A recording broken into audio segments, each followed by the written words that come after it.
Nahuling nagsusugal na saan ba yun? Sa Hong Kong ba?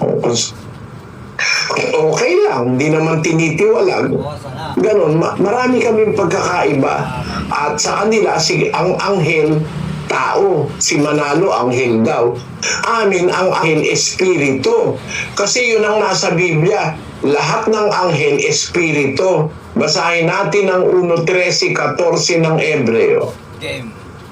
Ngunit kanino sa mga anghel sinabi niya kailanman, lumuklok ka sa aking kanan hanggang sa ang iyong mga kaaway ay gawin kong tungtungan ng iyong mga paa. Hindi baga silang lahat ay mga espiritong na magkod sa kaligtasan o anghel. Ibaga sila lahat, mga tagapaglikod, ang lahat ng anghel, espiritu yan eh. Ginawa ng Diyos ang mga anghel, espiritu. Aba, si Manalo from anghel, mali yun. Kaya mag-iba kami, marami kaming aral na hindi kami pinagkakasunduan kasi may mga aral sila, wala sa Biblia. Kagaya, halimbawa nung mga abusya ni Manalo. Meron silang laga, linggo-linggo, bukod sa abuloy, may laga, may tinitipon construction, merong kadiwa, may marami.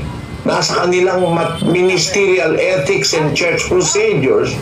Ang dami nilang abuloy, pakibasahin natin kapatid na Daniel. Yung libro nila sa page 250. Ito po ang mga ingat yaman, ang tuwirang mananagot ng lahat ng uri ng salapi ng lokal. Maging ito ay abuloy ng panghuwebes, panglinggo at kabataan, tinitipon, construction, pagbili ng lupa, at pagpapakumpuni at pagtatayo ng kapilya. At gayon din ang salaping inilabas mula sa lagap, buklod, kadiwa at iba pa.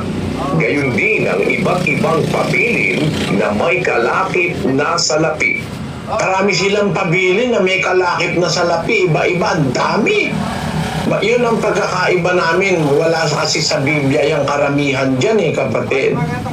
Marami pa ang pagkakaiba sa kanila. Yung kanilang kaaway, galit sila sa kaaway.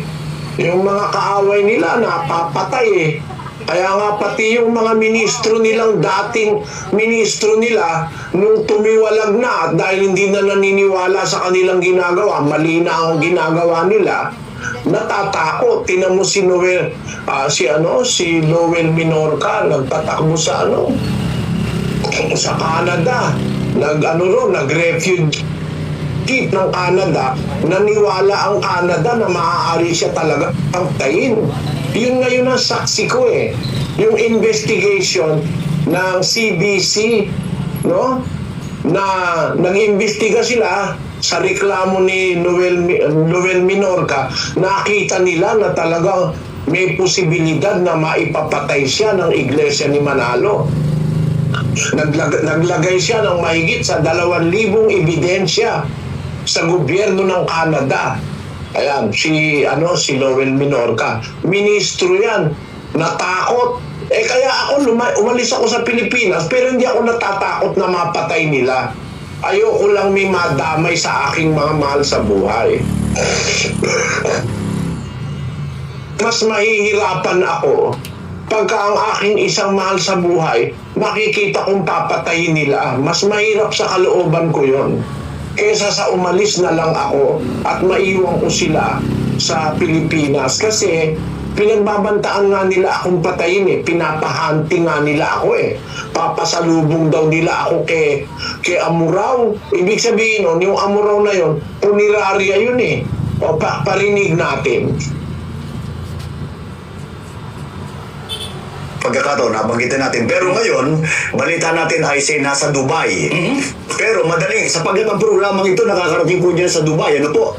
Si Mr. Soriano, pag-ala-gala dyan, sapagkat meron siyang mga tinatawag na grand pulong. Anytime, pwedeng magbalik yan. Airport, ang bababa niyan. Meron tayong pwedeng kausapin na kapatid para libre sa sasakyan niya. Si kapatid na Amuraw na kakausapin natin yon. Para wala na siyang gasto sa sasakyan. Libre servisyo. Carpeted pa ang daraanan ng Mr. Soriano, ha? At kung medyo madilim, libre ilaw pa. At saka libre pa raw, mali, at saka kape.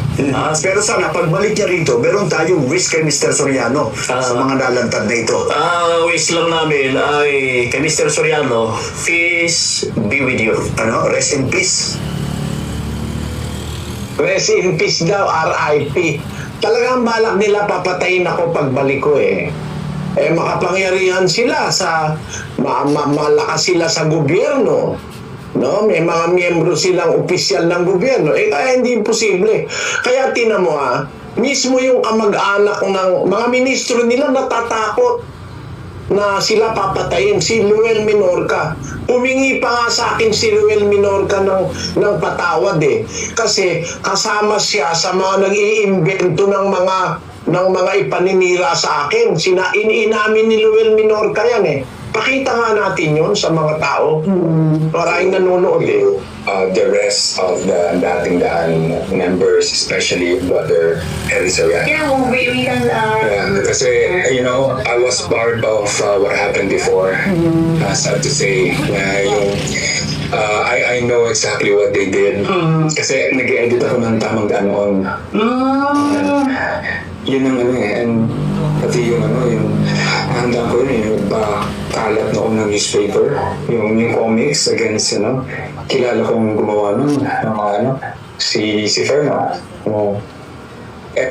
Parang pala naramdaman ko na, why? Tapos nilidistribute sa Yeah, sabi ko, why are they doing this? I mean, kung talagang you're of God, you don't need to do this. Di ba?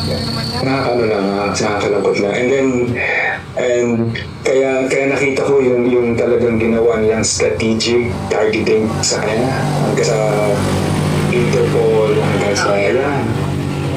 So yung ginawa ng procedures na yan, I was a witness to that, all of that. Kaya sabi ko siguro, it's never too late for at least yung mga talagang mga kasamaan namin na cause nothing to hatred and all of that. At least on our part, talagang would like to extend our apologies, sincere apology. Humingi ng tawad si Luel Minorca sa atin dahil kasama siya pala doon. Pati pala yung nag-manufacture ng comics. Kilala niya. Yung para pasamain ako, may comics silang ginawa. Mahilig sa comics yung Iglesia ni Manalo eh. Gumawa ng comics paninira sa akin. Kilala daw ni Luel Minorca si Perma? Perma raw ang gumawa nun. Hindi niya lang binigyan ng apelyido. Makikita nyo, at hindi lang si Luel Minorca ang natatakot sa kanila.